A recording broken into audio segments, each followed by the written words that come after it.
Buenas tardes, nosotros somos de la Facultad de Medicina de la Licenciatura en Médico General de la Universidad Autónoma de Sinaloa. Venimos a exponer en la materia de inmunología, grupo 13, por la doctora Aurora Alicia Gastelum Martínez. Mi equipo está conformado por Diana Castro, Estefanía Hernández, Emily Medina, Fernanda Palma y Denis Villalba. El día de hoy les vamos a hablar sobre las inmunodeficiencias. Para comenzar, vamos a introducirnos con una breve generalidad de las enfermedades por estas inmunodeficiencias. Bueno, para iniciar, es importante resaltar que la principal consecuencia de una inmunodeficiencia, pues es una mayor propensión a la infección. La naturaleza de la infección en un paciente que en gran medida su componente del sistema inmunitario sea defectuoso, entonces significa que el paciente va a tener una mayor propensión o sensibilidad a enfermedades que tal vez una persona adulta, una persona sana, pueda eliminar con facilidad, ya que al tener un buen sistema inmunitario, el virus, la bacteria va a llegar y va a intentar infectar, pero nuestro sistema lo va a rechazar y lo va a matar antes de que éste pueda provocarnos una enfermedad. Sin embargo, en un paciente donde tiene un sistema inmunitario bajo, defectuoso, pues esto no va a ser así. El virus o la bacteria va a ser más fácil infectar a ese organismo que a uno más sano. Hay dos diferencias o dos tipos de las deficiencias en la inmunidad celular y en la inmunidad tumoral. En humoral, pues nos da lugar habitualmente a infección por bacterias encapsuladas, formadoras de pus y algunos virus. Sin embargo, en las deficiencias de la inmunidad celular, pues estos defectos nos llevan más a infección por virus o microbios intracelulares o reacción o reactivación de infecciones ya en un estado ya latente. Aquí tenemos un cuadro, una tabla que nos muestra las características de las inmunodeficiencias que afectan tanto a linfocitos T como a los B. Por ejemplo, en una propensión a la infección, en una deficiencia del linfocito B, pues vamos a tener bacterias virógenas, otitis, meningitis, neumonía, bacterias entéricas, virus y parásitos. Sin embargo, en una propensión a la infección, ahora, en deficiencia de linfocitos T, vamos a tener muchos otros más virus, por ejemplo, microbacterias atípicas o hongos, ¿no? Bueno, los pacientes con inmunodeficiencias suelen presentar mayormente, se suelen presentar por microbios que las personas sanas contraen con frecuencia, pero eliminan o con mucha eficacia, ya que al tener un sistema inmune más fuerte, en cuanto llega el agente, la bacteria, el virus, nuestro cuerpo los va a eliminar rápidamente. Sin embargo, pues en un paciente donde tiene decadencia ese sistema inmune, es lógico que el virus o la bacteria puede infectar con mucha más facilidad, ya que el sistema inmune no va a tener la fuerza, la agilidad o la rapidez para eliminarlo antes de que esté, pues, ocasione la enfermedad. Esas infecciones se afirma que son oportunistas porque saben cuándo y saben dónde llegar e infectar al hospedero. Los pacientes con inmunodeficiencias también son propensos a algunos tipos de cánceres. Por ejemplo, estos virus oncogénicos pueden ser el virus del papiloma humano o el virus de Epstein-Barr. Para continuar con las exposiciones, el contenido de estas van a ser las inmunodeficiencias primarias, que son las congénitas, las inmunodeficiencias secundarias, que son las adquiridas, y el virus de la inmunodeficiencia humana y síndrome de inmunodeficiencia adquirida. Los dejo con mis compañeras. Hola, buenas tardes. Mi nombre es Stephanie y junto con mi compañera Fernanda Palma les vamos a exponer el tema de inmunodeficiencias congénitas o inmunodeficiencias primarias. Bueno, para comenzar, hay que tener en cuenta que estas inmunodeficiencias congénitas pueden ser debidas a alteraciones causales que pueden estar en componentes del sistema innato, en diferentes estadios del desarrollo del linfocito o en las respuestas de los linfocitos maduros ante un estímulo antigénico. Los efectos de la inmunidad innata. Como sabemos, la inmunidad innata comprende lo que es nuestra primera línea de defensa o de barrera en el sistema inmune, y dos importantes componentes de esta son los fagocitos y el complemento, porque participan en fases efectivas de la inmunidad adaptativa. Por lo tanto, los trastornos congénitos de fagocitos y del complemento darán lugar a infecciones recurrentes. Por ejemplo, los efectos de fagocitos dan lugar a infecciones en piel y en vías respiratorias por hongos y bacterias, especialmente Cándida y Aspergillus. También son frecuentes los abscesos de asiento profundo y la estomatitis oral, mientras que los efectos de las señales del TLR y en las señales del interferón tipo 1 pueden contribuir a infecciones piógenas recurrentes, así como a infecciones víricas graves. Estas son algunas de las enfermedades que se hablará a lo largo del tema. Bueno, empezando con actividades microbicidas defectuosas de los fagocitos, tenemos la enfermedad granulomatosa crónica. La enfermedad granulomatosa crónica se debe a mutaciones en los componentes del complejo enzimático de la oxidasa del fagocito. Esta mutación da origen a la producción defectuosa del anión superóxido, una de las diversas especies reactivas de oxígeno que contribuyen a un mecanismo microbicida importante para los fagocitos, especialmente para el neutrófilo. Entonces, ¿qué es lo que pasa? El fagocito no es capaz de controlar, vamos a ver si se puede, disculpen, si se puede dibujar. El fagocito no es capaz de controlar las infecciones, por lo cual da lugar a respuestas inmunitarias crónicas que serán activadas por linfocitos T, perdón, y van a activar a los macrófagos y se va a dar la producción de granulomas. Estos macrófagos van a intentar matar a los microorganismos a pesar de una defectuosa pues producción del anión superóxido, esta especie reactiva tan importante. Y ahora eh, tenemos la enfermedad de adhesión, deficiencia de la adhesión del leucocito. Esta es una enfermedad, bueno, es un grupo de trastornos autosómicos recesivos caracterizados por la deficiencia o por defectos de leucocitos más bien y por defectos en las moléculas de adhesión de endoteliales. Volviendo un poco en contexto, hay que recordar la diapéresis. La diapéresis va a estar dada por fases, como era la atracción hacia el foco inflamatorio, perdón, hacia el foco de infección, el rodamiento, la activación, la adhesión firme, la transvasación. Y estas fases iban a estar mediadas por moléculas, citocinas, quimiosinas, interleucinas, selectinas. ¿Y qué es lo que pasa en estas enfermedades? Bueno, básicamente en alguna de estos estadios, de estas fases, la molécula que medía la actividad es reducida o nula una expresión, por lo cual no se puede lograr el objetivo de la fase en la que se encuentra. Estas enfermedades se caracterizan por la falta de reclutamiento de fagocitos, especialmente de neutrófilos en los lugares de infección, lo que provoca una periodontitis intensa y otras infecciones recurrentes de por vida, y hasta la incapacidad de poder producir pus. ¿Por qué? Porque los neutrófilos y las bacterias forman la pus, pero como lo menciono aquí, hay una falta de reclutamiento de leucocitos, que especialmente el neutrófilo, pues por eso tenemos esta incapacidad. Esta enfermedad se va a dividir en tipos, empezando con el tipo 1. Es un raro trastorno autosómico recesivo caracterizado por infecciones bacterianas y micóticas recurrentes y una mala curación de heridas. El problema se va a encontrar en la adhesión y migración defectuosa del leucocito, ligadas a una expresión nula o reducida de las integrinas B2. La mutación va a estar en el gen que codifica la cadena B de las integrinas B2. Como les mencioné, la deficiencia de la adhesión del leucocito tipo 1 va a estar en la fase de la adhesión. Aquí lo vemos, el tipo 1. Bueno, ahora el tipo 2. Esta es muy parecida al tipo 1, solamente que el defecto no va a estar en las integrinas. Y la fase que se va a ver afectada va a ser en la rodadura y migración hacia los tejidos. Va a ser una migración defectuosa del leucocito por una reducida o nula expresión de las selectinas. Ahora serán las selectinas las que tienen el defecto, de las selectinas E y P, y que va a causar infecciones bacterianas y micóticas recurrentes. Y va a ser por mutaciones en el gen que codifica el transportador 1-GDP de la fucosa. Y como aquí se observa en la imagen, el rodamiento es en el tipo 2.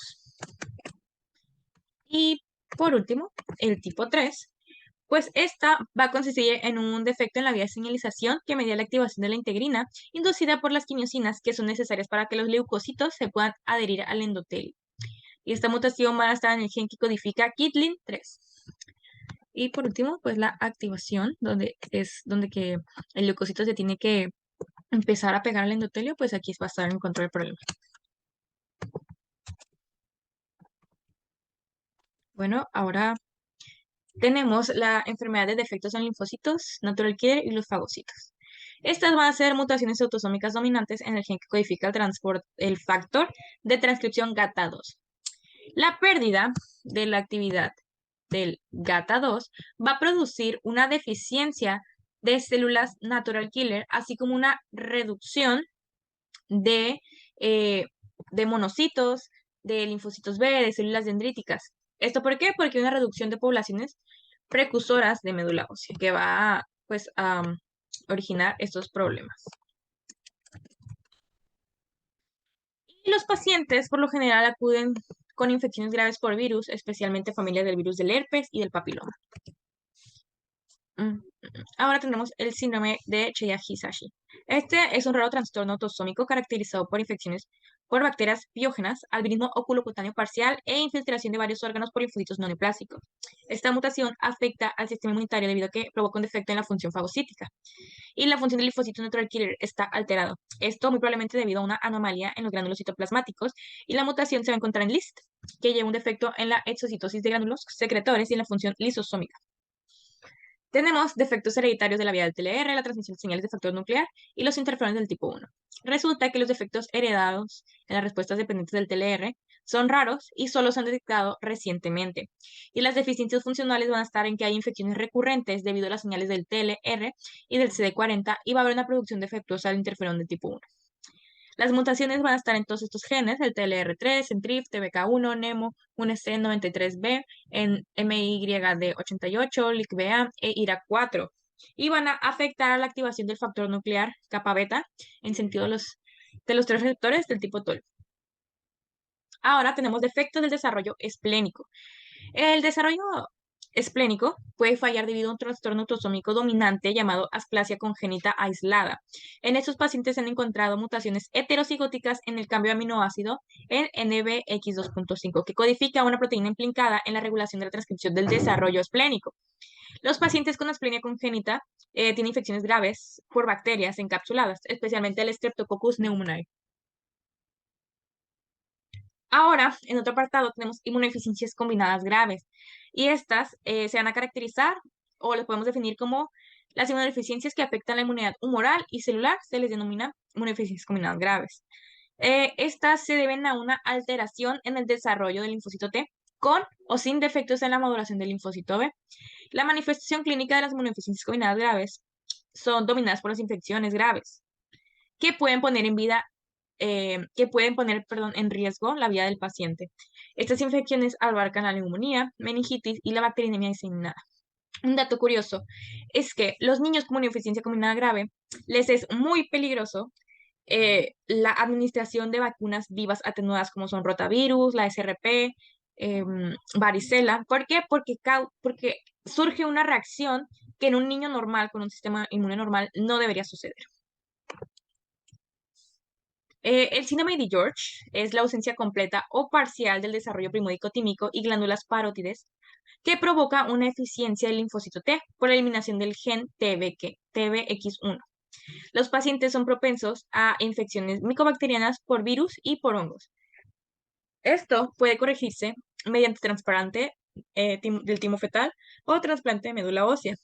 Por lo regular, la función del linfocito T tiende a mejorar a partir de los 5 años, ya que puede presentarse tejido tímico residual que alguna otra zona asume la función de la maduración del linfocito T. Aparte de los defectos en el primordio tímico, los genes que regulan la salida del linfocito T también pueden causar una inmunodeficiencia combinada grave. Por ejemplo, la mutación de la coronina. La falta de coronina funcional da lugar a una salida defectuosa de los linfocitos T maduros del timo. Deficiencia de ADA. De hecho, la causa más frecuente de inmunodeficiencias combinadas graves autosómica recesiva es la deficiencia de una enzima llamada adenosíndesaminasa, debido a mutaciones en el gen ADA. La deficiencia del ADA lleva a un número muy reducido de linfocitos B y T. De hecho, el número de linfocitos es habitualmente normal en el momento del nacimiento, pero disminuye precipitadamente durante el primer año de vida. Inclusive, algunos pacientes pueden tener un número normal de linfocitos T, pero estos no proliferan ante un estímulo antigénico. Están ahí, pero no son capaces de efectuar una respuesta. Tenemos inmunodeficiencias combinada grave ligada al cromosoma X.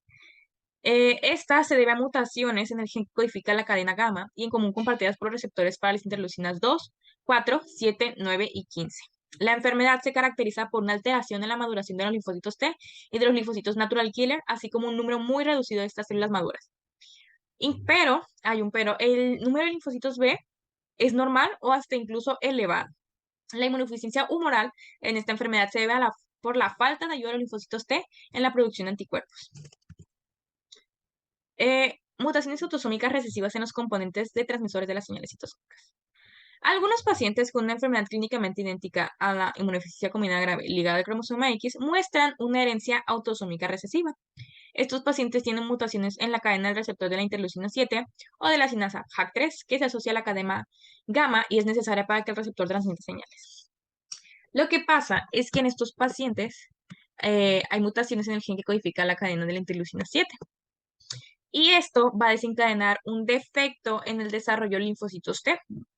pero a comparación con la inmunodeficiencia combinada grave ligada al cromosoma X, estos no van a tener defectos en el desarrollo de un natural killer. ¿Esto por qué? Porque no se afectan las señales de la interleucina 15 y al igual tendremos un número normal, hasta incluso elevado, de linfocitos B. Y ahora inmunodeficiencia combinada grave causada por defectos de la recombinación BDJ y en las señales del punto del control del pre-TCR.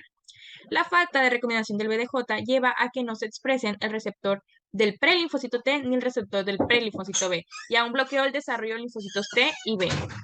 Las mutaciones en los genes RAC1 o RAC2 o en el gen Artemisa dan lugar a un fallo en la recombinación del BDJ. Otras formas de este síndrome se deben a mutaciones en los genes que codifican la fosfasata C45. Las mutaciones contribuyen a la inmunodeficiencia combinada grave con deficiencia de linfocito T, la falta de linfocitos T reguladores, las infecciones recurrentes y las manifestaciones de la alteración de la regulación inmunitaria.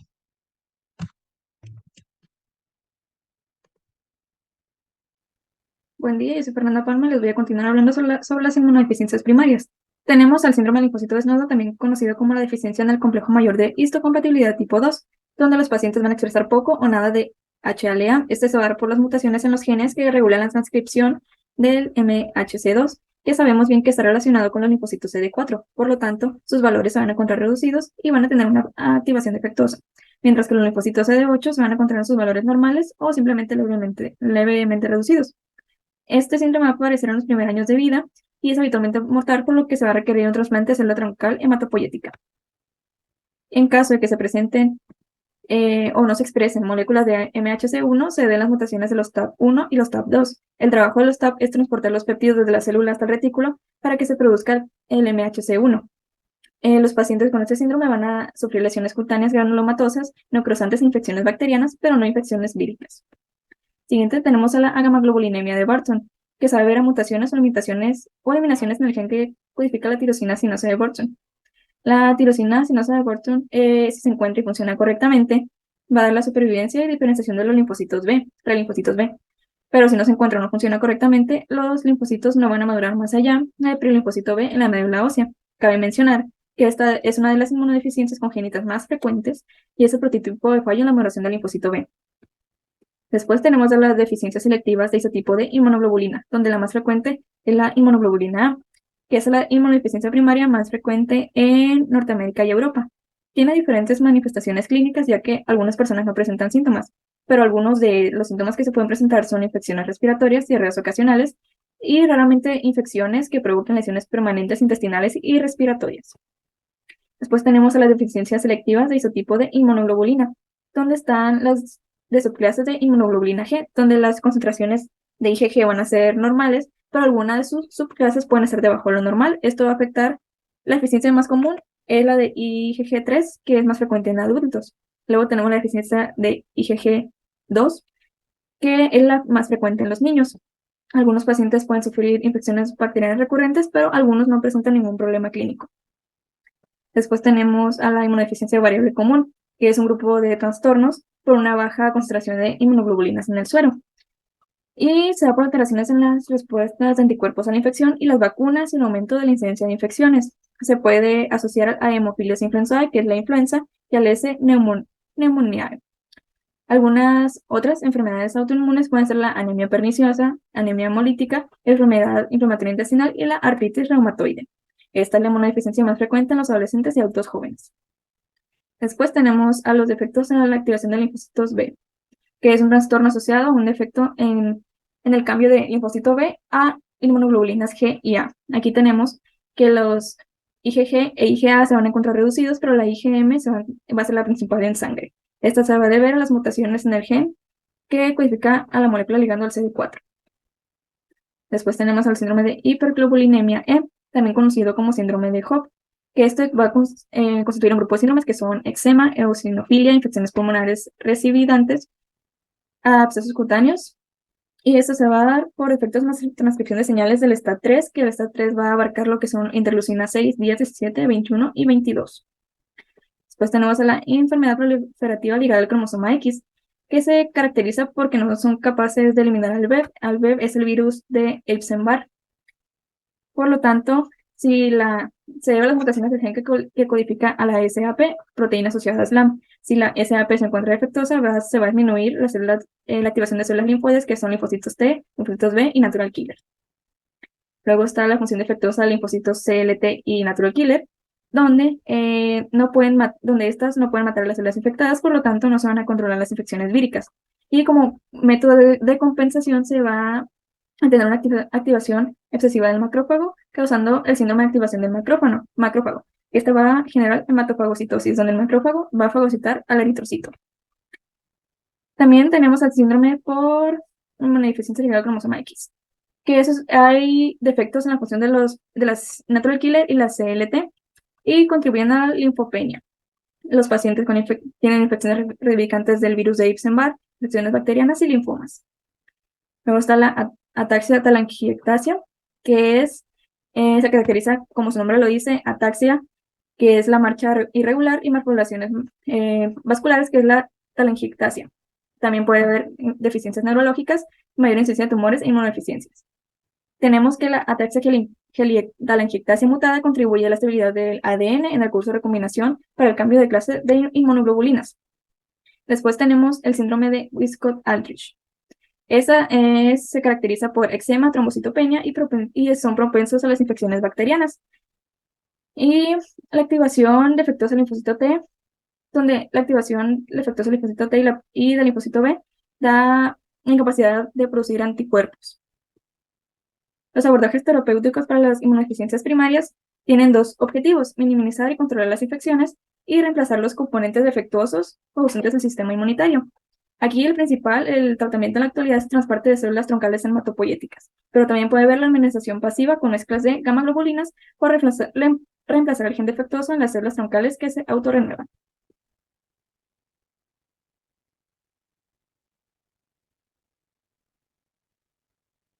Hola, mi nombre es Denise Villalba y continuando con el tema de inmunodeficiencias hablaremos sobre las inmunodeficiencias secundarias o también denominadas adquiridas.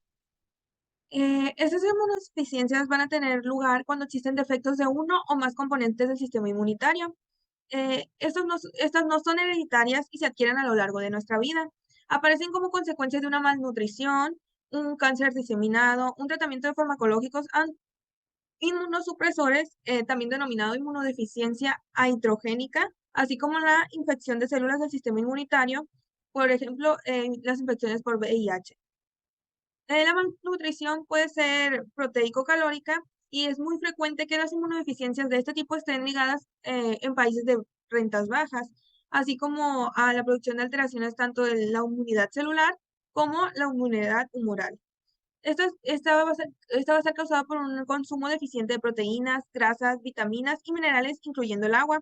Las grasas porque son necesarias para la membrana plasmática y la fluidez de esta, las proteínas por la síntesis de complemento y entre otros factores que necesita la inmunidad innata y adaptativa, las vitaminas porque se ha demostrado que la vitamina C se encuentra en varias de las células fagocíticas, así como los natural killers y los minerales, así como el agua, desde luego. Esta deficiencia va a causar una alteración metabólica que inhibe la maduración y la función de los linfocitos. Esta malnutrición, esta disminución de nutrición nos va a hacer propensos a infecciones, dándonos así lo que es una inmunodeficiencia. Esta infección puede provocar que ocurra la anorexia y no obtener los nutrimentos necesarios para mantener nuestro cuerpo a línea, lo que va a provocar más desnutrición y más infección, haciéndose un círculo vicioso.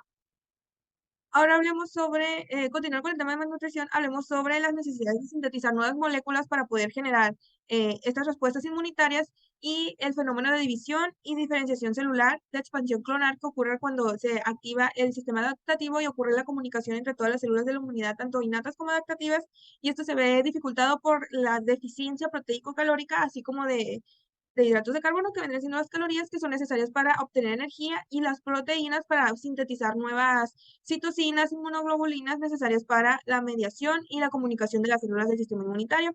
Entonces encontramos que cuando hay una deficiencia proteico-calórica se va a afectar tanto la atrofia linfoide, que es la disminución del tamaño del timo y el vaso, así como va a afectar la producción de inmunoglobulina A, la fagocitosis, el sistema de complemento y la producción de citocinas. Recordemos que todos estos tienen componentes proteicos y van a afectar tanto la inmunidad celular la inmunidad humoral, la innata y la innata y adaptativa.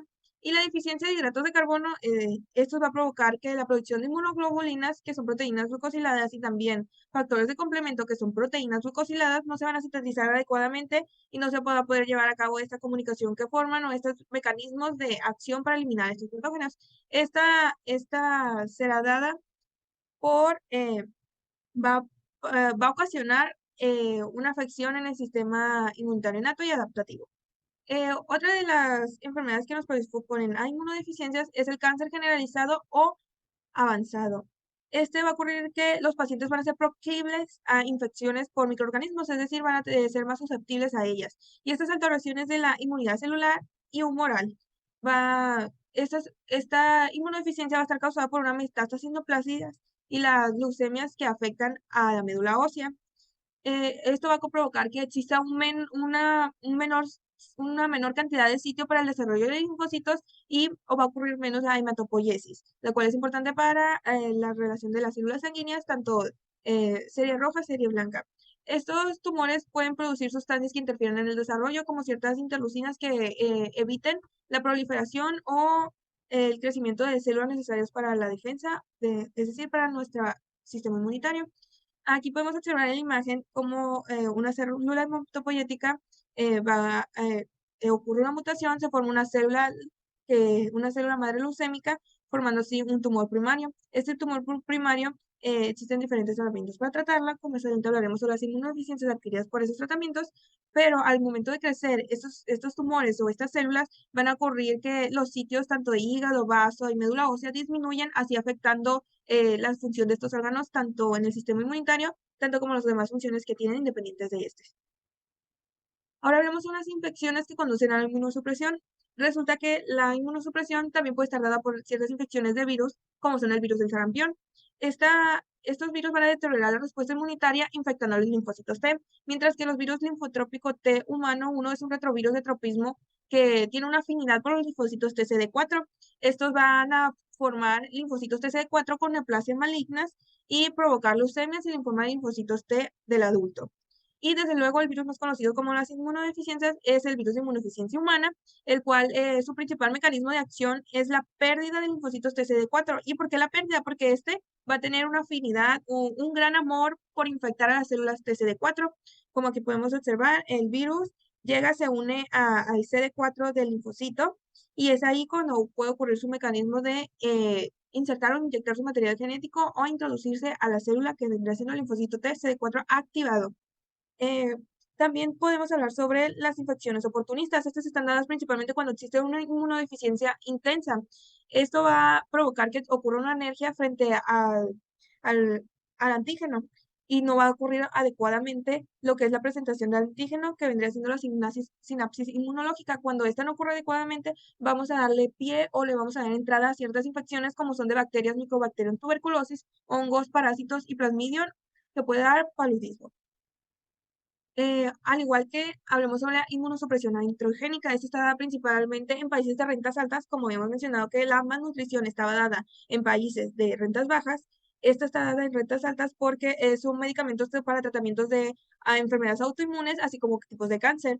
Estos tratamientos farmacológicos, su principal efecto es matar o inhibir a los linfocitos y bloquear las funciones de estas citocinas, o que promueven o estimulan el funcionamiento de estas.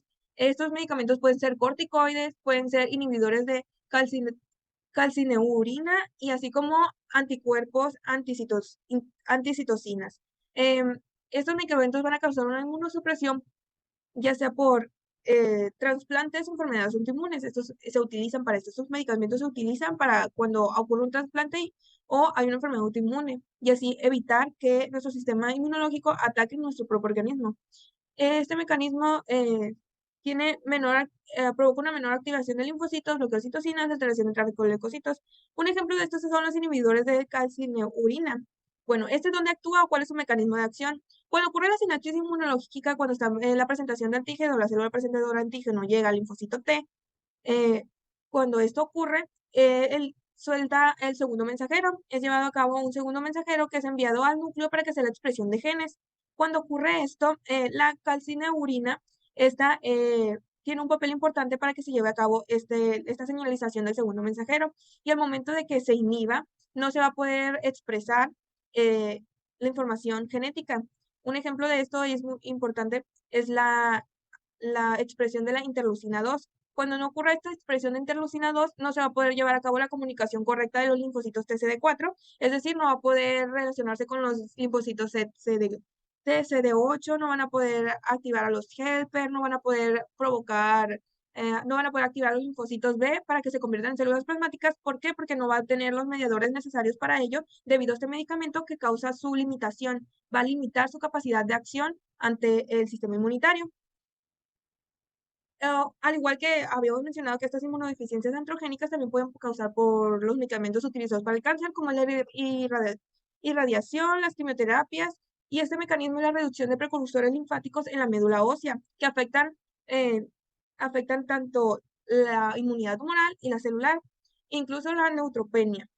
Va a ocurrir una neutropenia, es decir, la disminución de los neutrófilos afectando a la inmunidad innata, porque recordemos que cuando ocurre una lesión en la piel o ocurre un daño, los primeros en llegar al mecanismo de inflamación ocurre que llegan todos los neutrófilos, y al momento de que haya una disminución de neutrófilos, nos va a ser propensos a que esto no se lleve no se lleve correctamente, afectando así a la inmunidad innata y por consecuencia a la inmunidad adaptativa, porque van de la mano y las dos tienen que funcionar correctamente. Ahora hablemos sobre las inmunodeficiencias adquiridas por la pérdida del vaso. Cuando ocurre la pérdida del vaso, esto nos hace proclives a infecciones, específicamente bacterianas, porque las bacterias son opsonizadas y viajadas hacia el vaso. Una vez en el vaso, estas pueden ser fagocitadas y así generar células presentadoras de antígeno y comunicarse toda la vía, tanto como la inmunidad innata y la inmunidad adaptativa. Pero ¿qué ocurre aquí? Cuando falta el vaso, estos microorganismos opsonizados no llegan al vaso, pero eso no limita nuestra capacidad para defendernos o fagocitarlos. Pero a la vez, al no tener un sitio específico, no va a ser tan eficiente, no va a ocurrir de manera ordenada ni eficiente. Entonces va a causar que seamos proclives a infecciones bacterianas como las de neumococos y meningococos. También puede causar una respuesta defectuosa de anticuerpos debido a la ausencia de linfocitos B de zona marginal, afectando la inmunidad humoral. Como que podemos observar, esta es un dibujo de un vaso y observamos las zonas de importancia donde se encuentran los linfocitos.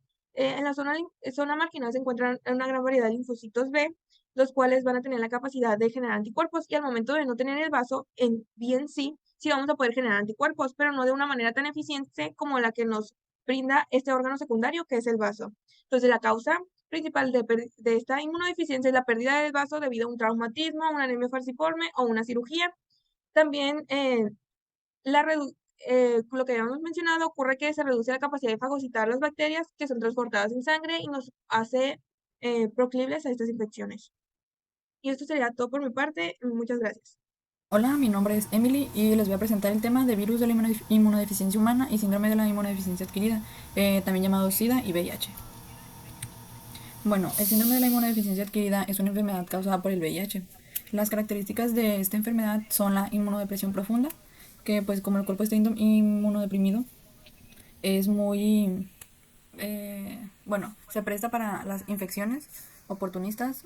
También se caracteriza por tumores malignos, por la emaciación, que es un tipo de malnutrición, y trastornos neurodegenerativos. El VIH afecta principalmente a los linfocitos TCD4. También afecta a las células dendríticas y a los macrófagos, pero principalmente a los linfocitos TCD4. Las generalidades de este virus es que pertenece a la familia del lentivirus de los retrovirus animales. Infecta de forma latente y duradera las células, provoca efectos citopáticos a corto plazo, produce enfermedades mortales y lentamente progresivas, y produce el síndrome de la emaciación y alteraciones del sistema nervioso central. Los efectos citopáticos se refieren a un tipo de daño celular causado por virus. El VIH tiene dos tipos: el VIH-1, que es la causa más frecuente del SIDA, y el VIH-2, que es la forma del SIDA, pero con progresión más lenta. En la patogenia de la enfermedad, de la infección por el VIH y SIDA, tenemos que el virus entra a través del epitelio de las mucosas, y esta infección se divide en tres fases, que es la aguda temprana, que esta se caracteriza porque los linfocitos TCD4 activados y de memoria que hay en los tejidos linfáticos mucosos mueren, estos son son infectados y mueren. Y la aguda crónica, que es la transición de la aguda a la crónica, esta infección está acompañada por viremia, que es la presencia del virus en la sangre, la diseminación del VIH, o sea, la propagación de este virus por todo el cuerpo, y el desarrollo de respuestas inmunitarias adaptativas del hospedador, o sea, como este virus hace que el cuerpo de la persona que está infectada trate de desarrollar respuestas inmunitarias para así poder combatir este virus. Y la fase crónica, que es donde los ganglios linfáticos, el tubo digestivo y el vaso son los lugares de replicación de este virus, y aquí va a ocurrir la muerte celular, la destrucción celular continuamente. Ahora tenemos la patogenia de la enfermedad, de la infección, es lo mismo. Tenemos que el virus entra al cuerpo a través del epitelio de las mucosas. La célula dendrítica lo captura, lo detecta y lo captura. Y al momento de capturarlo va a expresar una proteína de unión de lectina manosa. Esa proteína se llama DC-Zinc y sirve para el transporte y la unión para el linfocito T. Cuando la célula dendrítica lo captura, lo lleva a los ganglios linfáticos, lo transporta a los ganglios linfáticos, en donde se lo presenta a los linfocitos TCD4. Y el linfocito TCD4 lo va a agarrar o pues se va a unir a él, pero no va a poder destruirlo. Al contrario, el virus lo va a destruir a él, lo va a infectar y lo va a destruir. Y va a haber una muerte de todos los linfocitos TCD4 que hay en este ganglio, y así en todos los ganglios. Y después, cuando mueren todos los linfocitos TCD4, va a haber una infección establecida, ya que el virus se va a establecer en todos los ganglios linfáticos. Esto va a llevar a la viremia, que es la infección, que es la presencia del virus en la sangre. Y a su vez, pues va a haber la propagación de este virus por todo el cuerpo. Y después el cuerpo va a desarrollar respuestas inmunitarias que van a servir para el control parcial de esta replicación vírica. Pero pues va a estar controlada, pero no va a poder ser destruido el virus. Va a haber una latencia clínica, o sea, el virus va a estar ahí va a estar sin morir. Y después va a llevar otra vez, o nuevamente va a llevar al aumento de la replicación vírica, y esto va a llevar al SIDA, que es la destrucción de tejido linfático y la eliminación de los linfocitos TCD4. Todo esto ocurre de 2 a 4 semanas. Y tenemos cómo reacciona el cuerpo ante este virus por las respuestas inmunitarias innatas y las adaptativas. En la innata, el VIH es detectado por receptores de patrón y por sensores que reconocen productos de transcripción inversa. En los receptores de patrón tenemos los TLR y los RIG tipo 1. Y en los sensores que reconocen productos de transcripción inversa tenemos a la IFI16 y a la sintasa de guanosil monofosfato cíclico. En las adaptativas tenemos que la respuesta inicial a la afección por VIH se caracteriza por la expansión de linfocitos TCD8 específicos frente a los péptidos del virus, y por las glucoproteínas de cubierta y títulos altos de anticuerpos anti-GP120 y anti-GP41. El CD4 se une a estos y los elimina, se une a los anti-GP120 y anti-GP41. Estos anti-GP son glucoproteínas de la cubierta del virus.